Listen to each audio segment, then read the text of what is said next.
Well, hey there, everybody. It is a random, I think today is Tuesday. I just got off of one of my mastermind calls and thought I would hop on here and chat with you guys and record a kind of a live episode of Making Elephants Fly. Today's kind of been a big news day. Apparently, while I was in a mastermind call, two late 70-year-old men were yelling at each other with someone called a moderator. So, yeah, if you're here, say you're here. I'd love to know that you're here. Scott, what's up? Um, Today's been a huge news day. And I was going to just record a podcast, but I thought, let's do it live because I have a little more energy when it's live and I'm talking to you guys. And so if you're here, share it out. I'm going to be talking a little bit about kind of some thoughts on the Walt Disney Company. If you don't know, it was a crazy news day for them.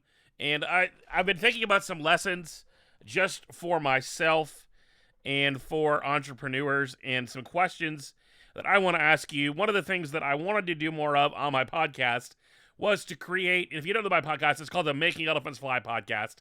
You can go and subscribe to it anywhere podcasts are, including Amazon. I just showed up on the Amazon, which I didn't even know Amazon had a podcast player. But I wanted to kind of talk to you a little bit about even my co-host, Dave Adams, and I from the Top of the World podcast, which is a Disney Vacation Club podcast that I do, and also some friends of mine also. I'm part of the cast of a podcast called WDW Today.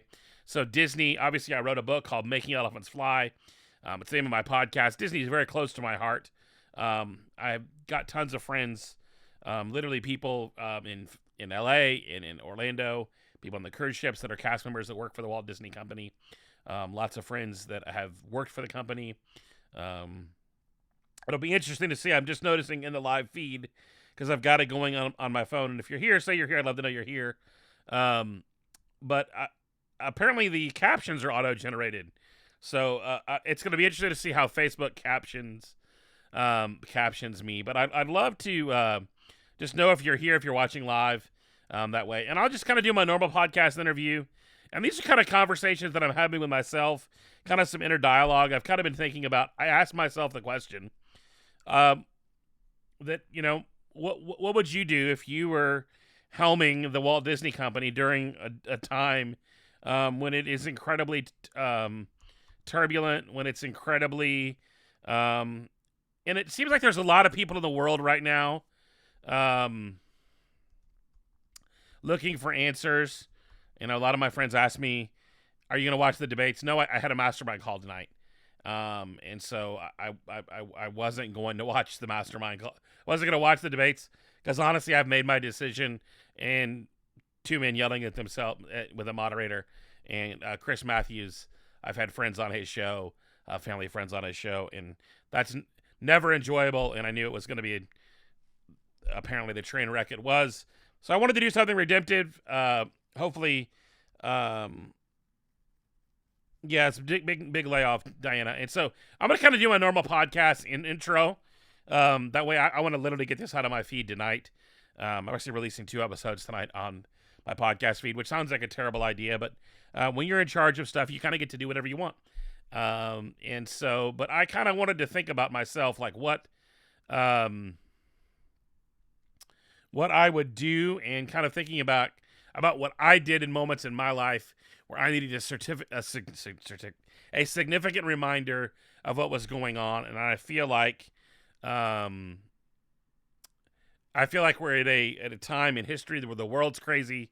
Obviously, just like that scene from where the world has gone mad from Alice in Wonderland. But yeah, I'm gonna go ahead and record this. I'm not gonna do I'll throw the intro later, but I'll do my normal spiel. And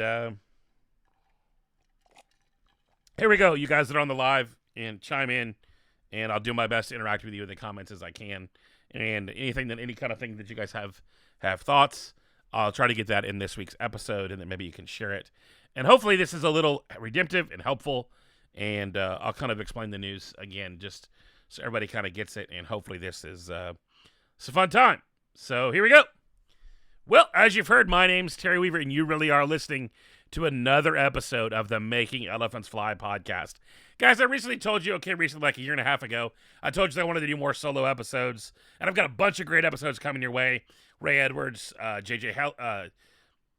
JJ Barrows, a lot of amazing. You just heard the Kathy Heller episode last week. Lots of amazing episodes. Exciting developments going on with The Thing, and was one of the reasons I wanted to kind of break in and do an episode for you guys. We are doing The Thing in November. We're not doing it at Embassy Suites anymore. We are doing it at a private house, like a 12,000 square foot house, just outside of Orlando, Florida. If you'd like some more information on that, DM me, email me, send a carrier pigeon.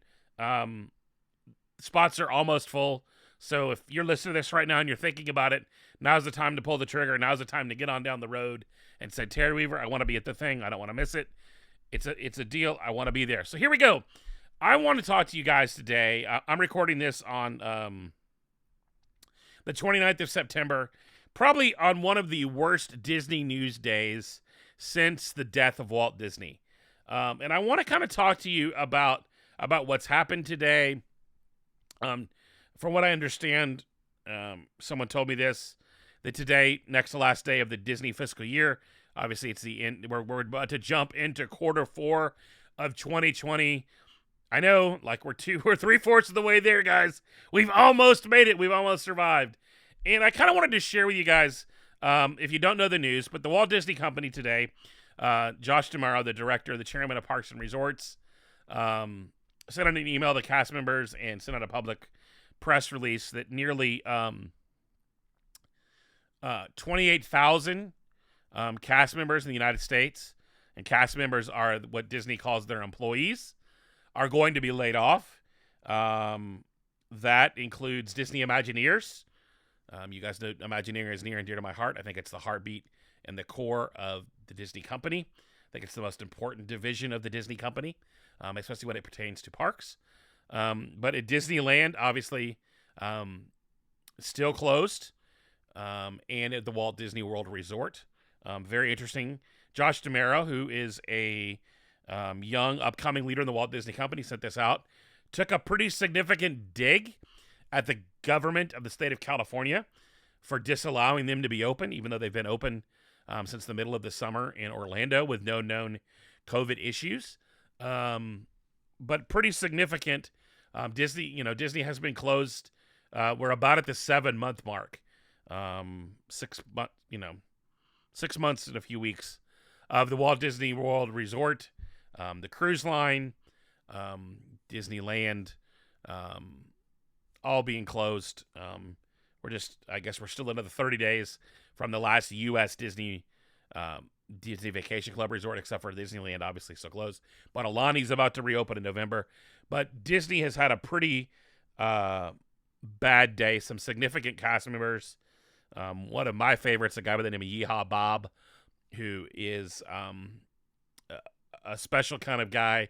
I was with Bob last year, Bob Jackson, in about the same week in Indianapolis, raising money for Give Kids the World Together, and a bunch of us, Lee Cockrell, McNair Wilson, Dr. Disneyland, and a bunch of us were there, and we raised almost $70,000 for the Make-A-Wish kids to Disney World. And that organization is hurting right now. They're about to do a big fundraiser, and I encourage you to go support them. Give Kids the World. I think it's just their acronym, gtkTW.org. But huge news that Disney has had such a significant just layoff in all of these people. I mean, you think about the side effects of Corona. Obviously, there have been a lot of medical ones. There have been a lot of people facing hundreds of thousands of people that have not survived this disease. And I don't want to make light of this. I don't want to, but the carnage outside of the medical implications of this disease has been, and I think will continue to be, the biggest story that's going to come out of this. And with the Disney company, and when you think about 30,000 people losing their jobs permanently or indefinitely, or these people, Disney's been gracious enough to pay their health insurance through this season, and obviously that's probably going to come to an end depending on their, if they're in a union or not in a union. And so I did some thinking tonight, just kind of processing all of this. I knew I was coming into a mastermind call, and I knew, and I kind of thought about this in the shower. Sorry for the visual. But just, what would I do? Or what is the thing, that I think Disney needs to do through this season. And a few things. I'm going to go ahead and share my bias with you because I think it'll help you understand kind of where I'm coming from. But I think the Walt Disney Company ran obviously at its best when Walter Elias Disney, the founder of the Disney Company, Walt himself, was running the company. And he ran his company with him as basically the CEO and his brother, Roy, kind of in the shotgun seat. Even with, rumors of a lot of, they had a tense relationship. But it's kind of the business mind was kind of in the shotgun seat. And the time that I think the Disney Company obviously thrived the most was when it was Walt and Roy. And then the next time that really happened was in the 80s and 90s. And this is where Disney fans may start to argue with me, was when Michael Eisner and Frank Wells were together. The dynamic changed when Frank left. And Eisner was kind of the uber creative, kind of the Walt-ish, who was most happy. He was most happy when he was in the creative. I know a lot of these stories firsthand, or at least secondhand, from my buddy McNair Wilson, who is a big part of the thing with me. And the thing that Michael and Frank Wells did, Frank was the business mind, but he was a super high-performing leader.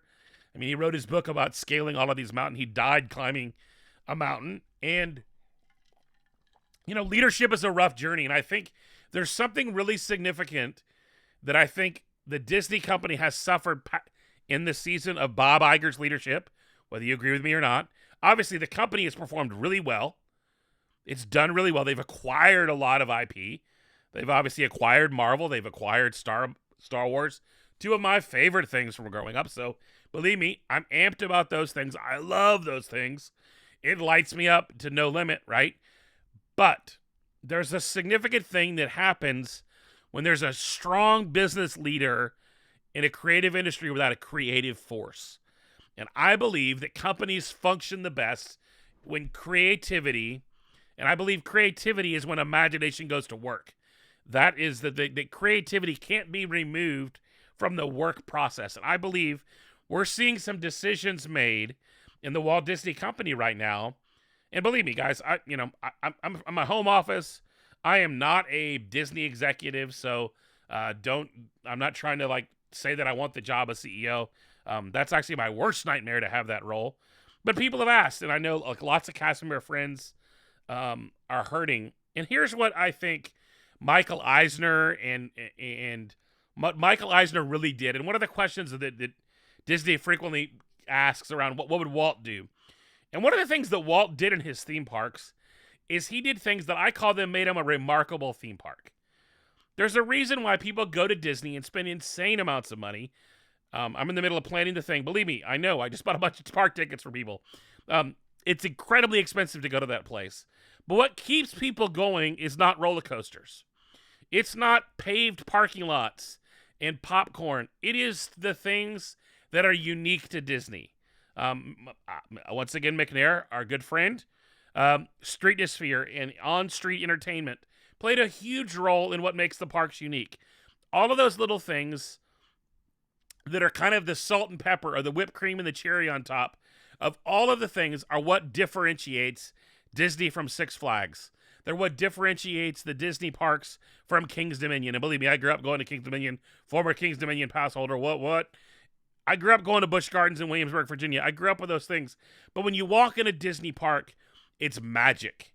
And Dave Adams, my co-host, The Top of the World, we were talking about, and his magic for him is seeing his daughters' eyes light up when they see the castle, when they see the princess. And yes, that is magical. But what makes the Disney parks the most remarkable, and it goes very back, and here's where I want to drive this point home for you guys.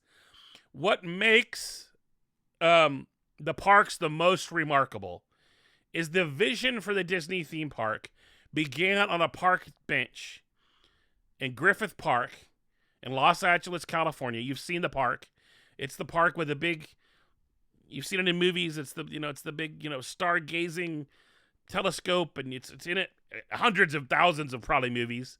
That's literally all of the movie studios in Los Angeles and Hollywood, Burbank, all kind of Glendale, all kind of surround that area.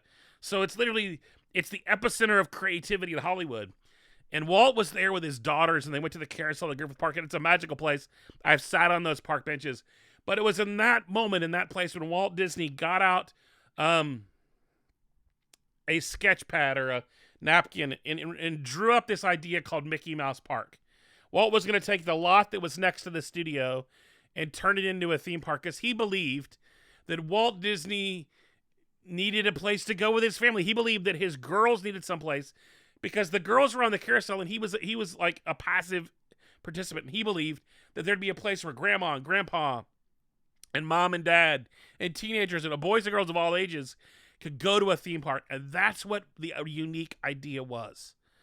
And I know a lot of you are struggling through 2020, and I want to challenge you to go back to your park bench, to go back to your moment of your park bench. And for my friends that are in the church, you'll know the story in Exodus 3 of Moses and the burning bush. You need to go back to that moment where you got your vision, that moment where God delivered it to you, that moment where you got set on fire for something. And I think when you start to look at something like the Walt Disney Company, and I feel like some of the decisions that have been made today, and I'm sure there's going to be a lot more, and I've got DMs from friends that are losing their jobs, that play a huge role in the park experience and keeping Disney a unique place. I feel like when you start to get away from the original vision, that things begin to fall apart. You got to go back to your park bench. You got to go back to your burning bush. I remember sitting in the Georgia Dome and hearing Dr. Tony Evans deliver a message about the burning bush and how Moses had to come back and get recalled. And 2020 has been a disruptive year for all of us. But we need to get recalled to our park bench moment, recalled to that moment where we sat down and had an idea and had a vision, and we got to stick to that vision. And when we lose the vision, when we lose the thing that makes us special, and I think that's what's happened today. And obviously, there's a lot of financial implications. I don't understand it. I don't know what it's like to lead a company with hundreds of thousands of employees. But I know this. I know what it's like to go to a place that's unique and special. And I know the things that make it extra special are the extra details that go into the moss that Joe Rohde put in Animal Kingdom, that they spent hours and hours and tens of thousands of dollars to get the moss to be a certain color and a certain look in the Pandora area, to go to the smell that you smell when you come down, all of those little things. And when you go to the resorts and you go to these things and you see these things that you don't see anywhere else, and it's not big swings. It's tiny little twists of knobs. It's tiny little it's a little more paint. It's a little more glitter. It's a little more something. It's a cast member that's doing something special that you may not even understand completely what they're doing because they're taking you to a different place. And that's what I think we all need to do. I think the Disney company needs to go back. If I was Bob Iger, my team and I would be sitting down tomorrow morning at the park bench at Griffith Park and asking ourselves, what was the vision that started here and how do we get back to it? How do we get back to that moment? And Disney has something that if you're a Disney nerd, like myself, you know this. But Disney has something called the 4 keys. They're the 4 key things that Disney believes in, and there's rumors of a 5th one being added. But they're 4 key things that Disney has. And I want to challenge you guys, if you're listening to this podcast, if you're watching on Facebook Live, because we're recording it live, I would encourage you to ask yourself, what are the 4 keys to running your business? What are the 4 most essential things that you need to be doing, the 4 things that are your core values? Because when companies lose their way, when churches lose their way, when organizations, when we as leaders lose our way, we need to go back to that moment when we got the vision, and then we need to ask ourselves, what are our core values? And I'm in the middle of asking myself a lot of those hard questions. What are the things that really, really matter? What are the things that I really want to be known for? Excellence, enthusiasm, clarity, spontaneous, all of these things, right? Ask yourself, what are the 4 keys? And at Disney, the 4 keys, he believed that every cast member could make a difference. And that's, I call it the janitor principle, because even the janitors at the Walt Disney World are remarkable. They're not just janitors. They're people that can paint with their brooms. That is not something that doesn't happen at Busch Gardens. I'm sorry. That doesn't happen even at Universal down the street. There's just something extra that happens. And when we lose our extra, we lose the essence of who we are. And so the 4 keys of Disney are safety.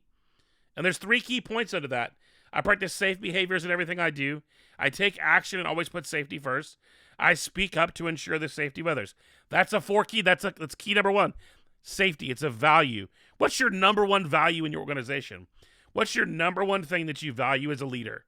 What is that? I want to really challenge you, if you're listening to this, to sit down and write down your 4 keys. Write down the things. And if you go backstage at Disney, which isn't as exciting as you think it is, but anywhere you enter, the places that I've been able to go backstage, anywhere you come on set, because they call the employees of Disney customers, anywhere they come on set, there's typically a 4 keys sign there to remind them of the 4 keys. And they're rewarded, if you go to guest services, they're going to typically tie your compliment or your complaint to one of the 4 keys. The next one is courtesy.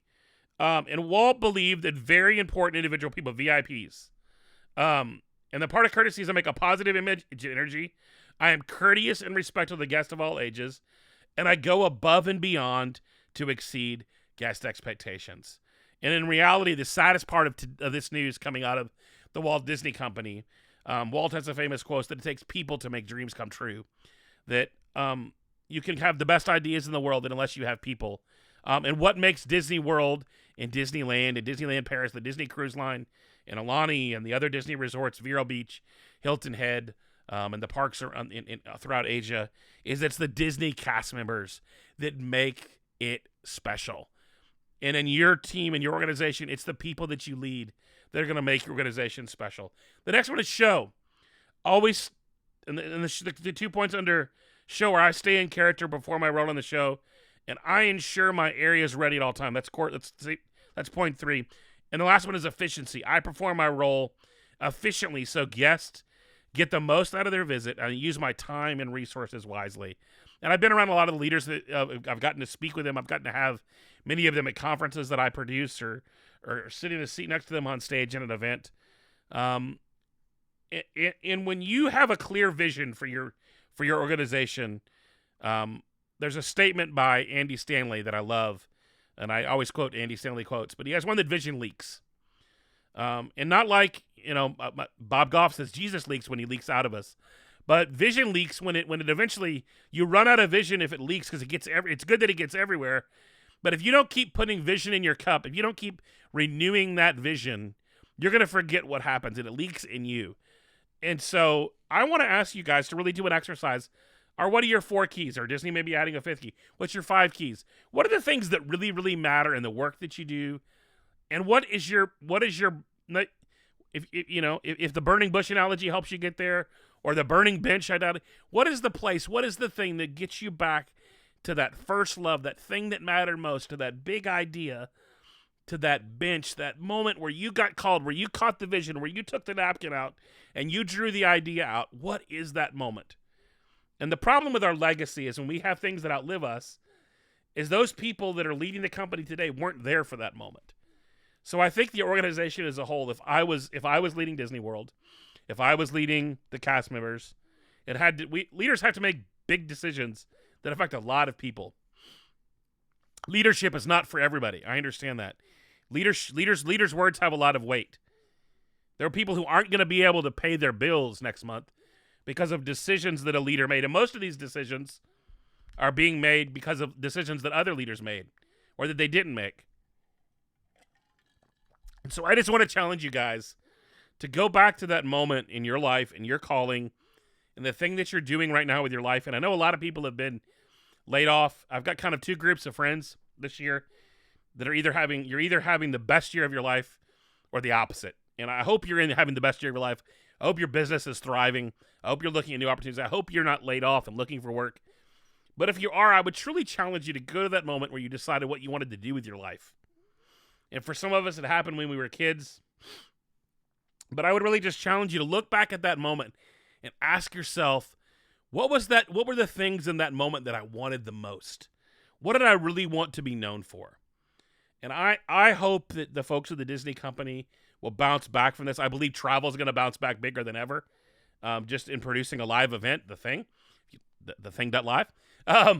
One of the things that I've learned is this year is people want to be together. People want experiences we haven't been able to have this year. And so I truly believe that the parks, the resort, all of those things are going to come back bigger than ever. But I think if Disney doesn't get this right, if Disney doesn't get those extra things, and I really believe it's not the 98% of the things that Disney does, because they do those things really well. But at the end of the day, it's the 2% that really matter. It's the extra. It's the remarkable. It's the things that nobody else is doing.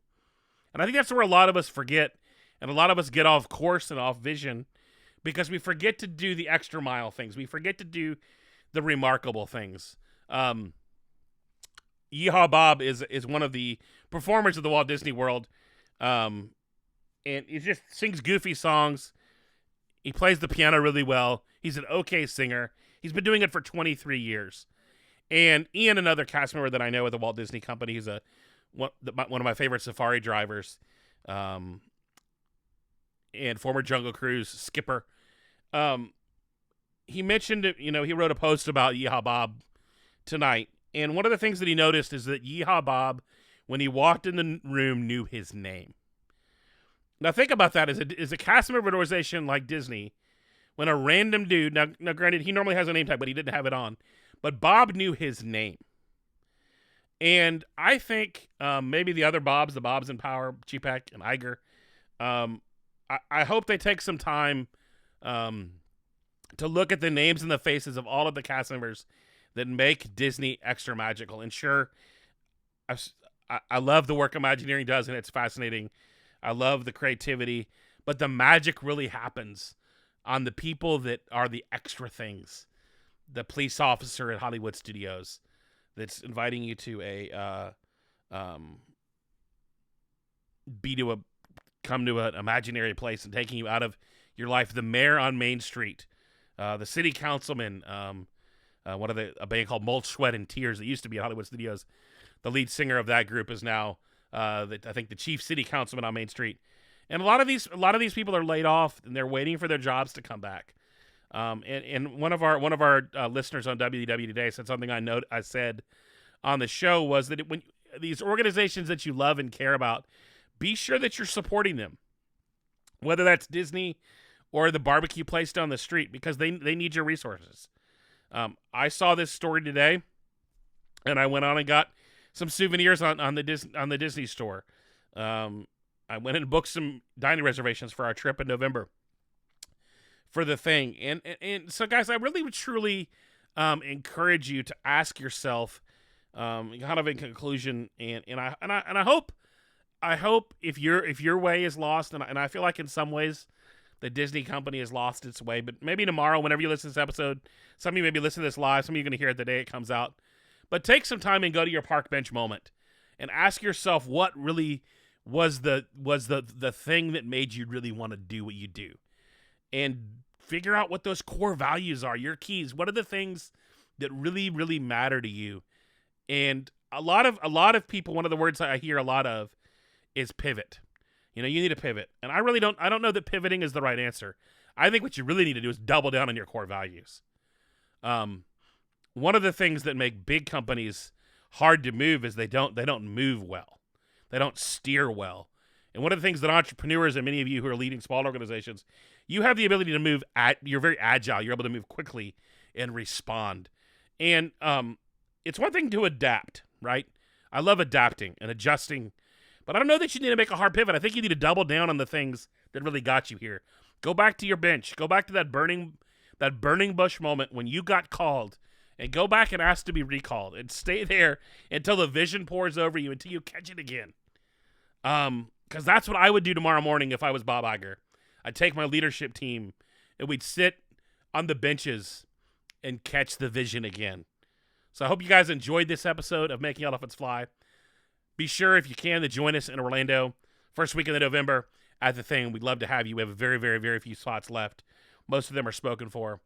Thank you for tuning into this episode, and we'll see you next time on Making Elephants Fly. Hey, guys, if you're still hanging out on the live, I'll take some questions, but I wanted you guys just to kind of hear that episode, and I'm literally going to edit it myself. I normally don't send that out. I normally send that out to an editor. Jen said sometimes you need to burn it down and start all over again. Yeah, that's right. Yeah, it's hard, it's hard to know what really matters. And but here's the deal: when you know what really matters, every decision gets really easy. Because if it doesn't line up with what matters for you, the decisions are already made. But when you start to align vision, mission, passion, and you start to get all of that in alignment, man, it's hard to stop because the wheels on the bus aren't falling off. You're going full steam ahead. So if anybody has questions, I'd love to answer. If anybody has any thoughts or want to tell me I'm crazy, I already know that.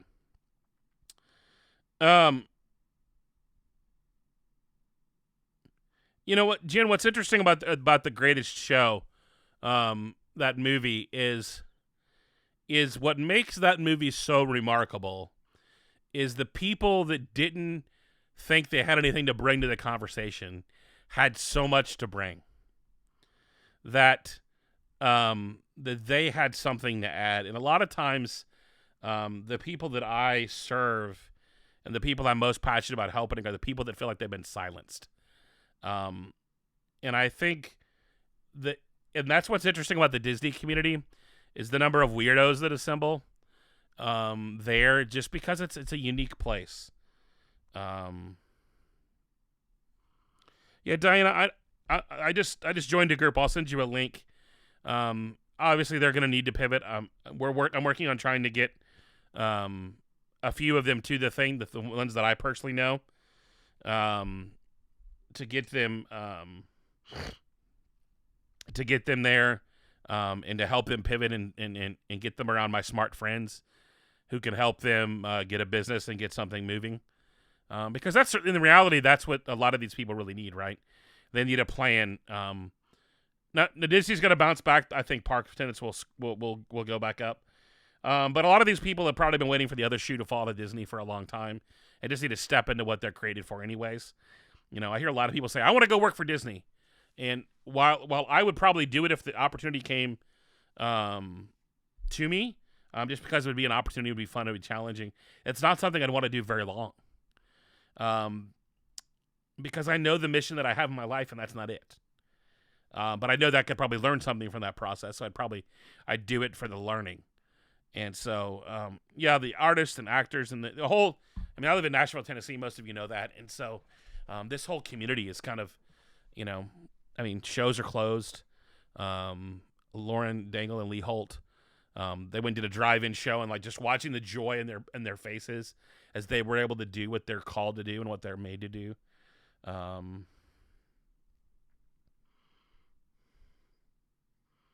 Yeah, man, that initial fire, dude. I remember those moments. And any time I feel like the fire is burning out, I feel like it's my job to go stand in proximity to something that's already burning, and to get lit again. And a lot of us do hard work. But I think now's a good time to really decide what. And right, Diana saying she wants to help. I did a post on Facebook a couple days ago that there's a lot of conversations about we need a redistribution of wealth.